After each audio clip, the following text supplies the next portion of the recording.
Assalamualaikum sahabat Kepoin Islam. Jika kita masih merasa haus akan kekuasaan, maka simaklah kisah berikut ini. Berikut akan kami paparkan kisah Nabi Daud yang tidak tamak dengan kekuasaan. Al-Kisah, ketika Raja Talut, Raja Bani Israel, mengerahkan orang supaya menjadi tentara dan menyusun tentara rakyat untuk berperang melawan bangsa Palestina. Daud bersama dua orang kakaknya diperintahkan oleh ayahnya untuk turut berjuang dan menggabungkan diri ke dalam barisan tentara Talut. Khusus kepada Daud sebagai anak yang termuda di antara tiga bersaudara, ayahnya berpesan agar ia berada di barisan belakang dan tidak boleh turut bertempur. Ia ditugaskan hanya untuk melayani kedua kakaknya yang harus berada di barisan depan, membawakan makanan dan minuman serta keperluan-keperluan lainnya bagi mereka. Di samping ia harus dari waktu ke waktu memberi laporan kepada ayahnya tentang jalannya pertempuran dan keadaan kedua kakaknya di dalam medan perang. Ia sesekali tidak diizinkan maju ke garis depan dan turut bertempur, mengingat usianya yang masih muda dan belum ada pengalaman berperang sejak ia dilahirkan. Akan tetapi, ketika pasukan Talut dari Bani Israel berhadap-hadapan dengan pasukan Jalut dari bangsa Palestina, Daud lupa akan pesan ayahnya tatkala mendengar suara Jalut yang nyaring dengan penuh kesombongan menentang mengajak berperang. Sementara para kesatria perang Bani Israel berdiam diri, sehingga dihinggapi rasa takut menghinggap di hati. Ia secara spontan menawarkan diri untuk maju menghadapi Jalut, dan terjadilah pertempuran antara mereka berdua yang berakhir dengan terbunuhnya Jalut. Sebagai imbalan bagi jasa Daud mengalahkan Jalut, maka dijadikan menantu oleh Talut dan dinikahkannya dengan putrinya. Sesuai dengan janji yang telah diumumkan kepada pasukannya bahwa putrinya akan dinikahkan dengan orang yang dapat bertempur melawan Jalut dan mengalahkannya. Di samping ia dipungut sebagai menantu, Daud diangkat pula oleh Raja Talut sebagai penasihatnya dan orang kepercayaannya. Ia disayang, disanjung, dan dihormati serta disegani bukan saja oleh mertuanya, bahkan oleh seluruh rakyat Bani Israel yang melihatnya sebagai pahlawan bangsa yang telah berhasil mengangkat keturunan serta derajat Bani Israel di mata bangsa-bangsa sekelilingnya. Suasana keakraban, saling sayang, dan saling cinta yang meliputi hubungan sang menantu Daud dengan sang mertua Talut tidak dapat bertahan lama. Pada akhirnya, Daud merasa bahwa ada perubahan dalam sikap mertuanya terhadap dirinya. Muka manis yang biasa ia dapat dari mertuanya berbalik menjadi muram dan kaku. Kata-katanya yang biasa didengar lemah lembut berubah menjadi kata-kata yang kasar dan keras. Bertanya ia kepada diri sendiri, gerangan apakah kiranya yang menyebabkan perubahan sikap yang mendadak itu? Adakah hal-hal yang dilakukan yang dianggap oleh mertuanya kurang layak, sehingga menjadikan ia marah dan benci kepadanya?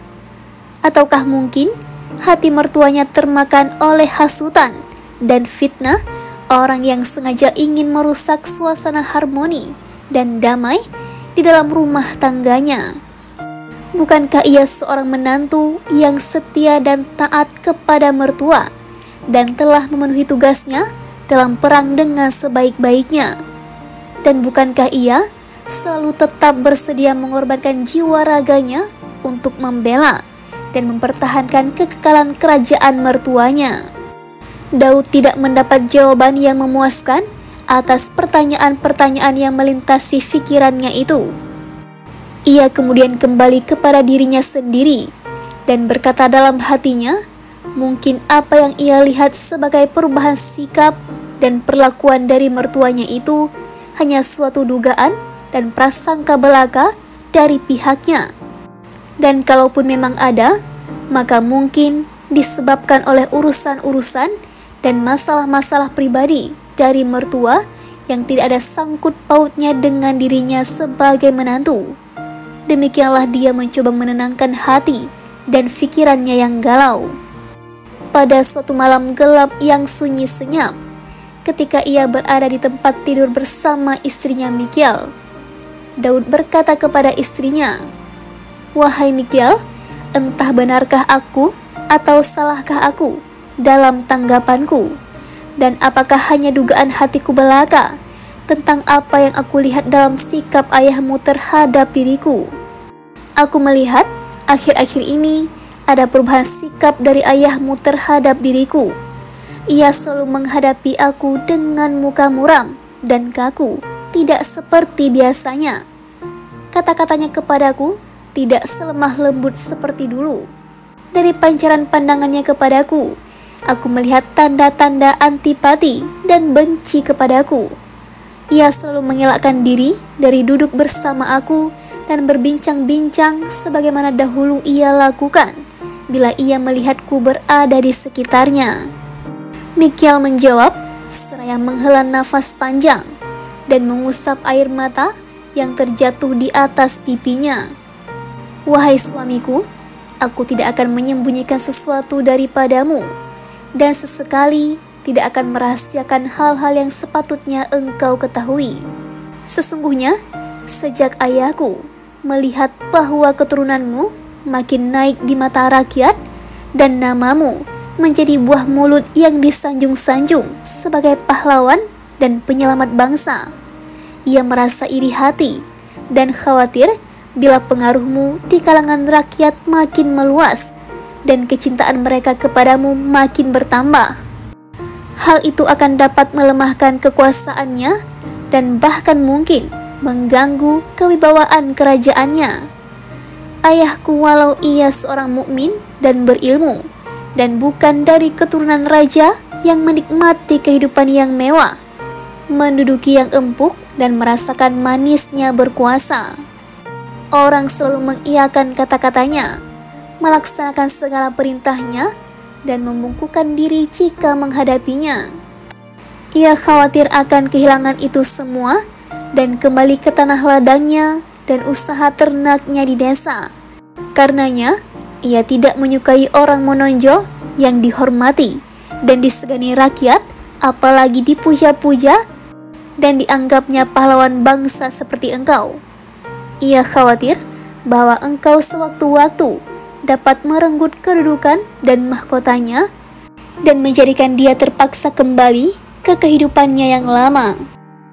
"Wahai suamiku," Mikial meneruskan ceritanya, "aku mendapatkan berita bahwa ayahku sedang memikirkan sesuatu rencana untuk menyingkirkan engkau dan mengikis habis pengaruhmu di kalangan rakyat, dan walaupun aku masih meragukan kebenaran berita itu, aku rasa tidak ada salahnya jika engkau dari sekarang berlaku waspada dan hati-hati terhadap kemungkinan terjadi hal-hal yang malang bagi dirimu."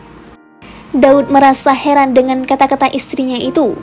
Lalu ia bertanya kepada dirinya sendiri dan kepada istrinya, "Mengapa terjadi hal yang sedemikian itu?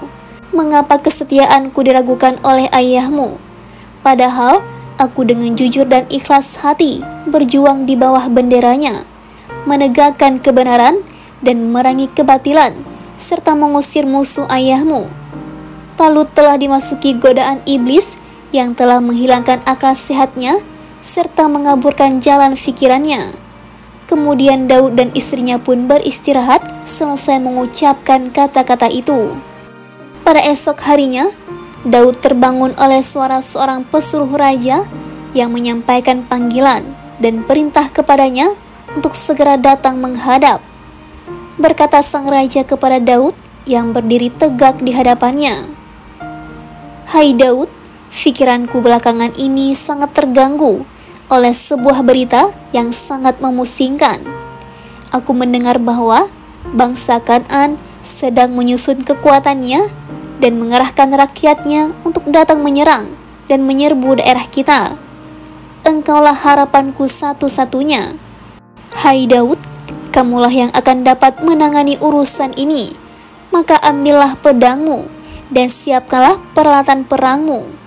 Pilihlah orang-orang yang engkau percayai di antara tentaramu, dan pergilah serbu mereka di rumahnya sebelum mereka sempat datang kemari. Janganlah engkau kembali dari medan perang kecuali dengan membawa bendera kemenangan atau dengan jenazahmu dibawa di atas bahu orang-orangmu." Talut hendak mencapai dua tujuan sekaligus dengan siasatnya ini. Ia hendak menghancurkan musuh yang selalu mengancam negerinya, dan bersamaan dengan itu mengusir Daud dari atas buminya, karena hampir dapat dipastikan bahwa Daud tidak akan kembali selamat dan pulang hidup dari medan perang kali ini. Siasatnya yang mengandungi niat jahat dan tipu daya Talut itu bukan tidak diketahui oleh Daud. Ia merasa ada udang di balik batu dalam perintah Raja Talut itu kepadanya. Namun ia sebagai rakyat yang setia dan anggota tentara yang berdisiplin, ia menerima dan melaksanakan perintah itu dengan sebaik-baiknya tanpa memperdulikan atau memperhitungkan akibat yang akan menimpa dirinya. Dengan bertawakal kepada Allah, berpasrah diri kepada takdirnya, dan berbekal iman dan takwa di dalam hatinya, berangkatlah Daud beserta pasukannya menuju daerah bangsa Kan'an.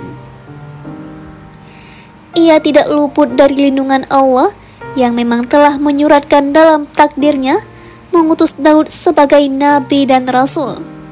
Maka kembalilah Daud ke kampung halamannya beserta pasukannya dengan membawa kemenangan gilang gemilang. Kedatangan Daud kembali dengan membawa kemenangan diterima oleh Talut dengan senyum dan tanda gembira yang dipaksakan oleh dirinya. Ia berpura-pura menyambut Daud dengan penghormatan yang besar dan puji-pujian yang berlebih-lebihan. Namun dalam dadanya makin menyala-nyala api dendam dan kebencian. Apalagi disadarinya bahwa dengan berhasilnya Daud menggondol kemenangan, pengaruhnya di mata rakyat makin naik dan makin dicintainya lah ia oleh Bani Israel. Sehingga di mana saja orang berkumpul, tidak lain yang diperbincangkan hanyalah tentang diri Daud, keberaniannya, kecakapannya memimpin pasukan, dan kemahirannya menyusun strategi dengan sifat-sifat kesatria yang dapat mengalahkan bangsa Kan'an dan membawa kemenangan yang menjadi kebanggaan seluruh penduduk negeri. Gagallah siasat Talut menyingkirkan Daud dengan meminjam tangan orang-orang Kan'an. Ia kecewa tidak melihat jenazah Daud diusung oleh orang-orangnya yang kembali dari medan perang sebagaimana yang ia harapkan. Tetapi ia melihat Daud dalam keadaan segar bugar, gagah perkasa, berada di hadapan pasukannya, menerima elu-eluan rakyat dan sorak-sorai tanda cinta kasih sayang mereka kepadanya sebagai pahlawan bangsa yang tidak terkalahkan. Talut yang dibayangi rasa takut akan kehilangan kekuasaan melihat makin meluasnya pengaruh Daud, terutama sejak kembalinya dari medan perang dengan bangsa Kan'an. Kemudian berpikir bahwa jalan satu-satunya yang akan menyelamatkan dia dari ancaman Daud ialah membunuhnya secara langsung. Lalu diaturlah rencana pembunuhannya sedemikian cermatnya sehingga tidak akan menyeret namanya ke dalam konspirasi ini. Michal, istri Daud yang dapat mencium rancangan jahat ayahnya itu, segera memberitahu kepada suaminya agar ia segera menjauhkan diri dan meninggalkan kota secepat mungkin sebelum rancangan jahat itu sempat dilaksanakan.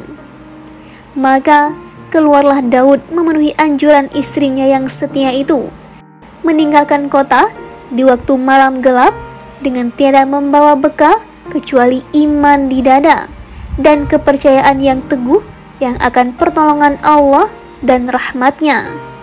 Setelah berita menghilangnya Daud dari istana raja diketahui oleh umum, maka berbondong-bondonglah menyusul, yaitu saudara-saudaranya, murid-muridnya, dan para pengikutnya mencari jejaknya untuk menyampaikan rasa setia kawan mereka, serta menawarkan bantuan dan pertolongan yang mungkin diperlukan. Mereka menemui Daud sudah agak jauh dari kota. Ia sedang istirahat seraya merenungkan nasib yang ia alami sebagai akibat dari perbuatan seorang hamba Allah yang tidak mengenal budi baik sesamanya dan yang selalu memperturutkan hawa nafsunya sekadar untuk mempertahankan kekuasaan duniawinya. Hamba Allah itu tidak sadar. Daud berpikir bahwa kenikmatan dan kekuasaan duniawi yang ia miliki adalah pemberian Allah SWT yang sewaktu-waktu dapat dicabutnya kembali daripadanya. Sahabat Kepoin Islam, semoga dengan adanya kisah ini dapat mengingatkan kita agar tidak menjadi orang yang tamak dan haus akan kekuasaan. Wallahu a'lam. Wassalamualaikum warahmatullahi wabarakatuh.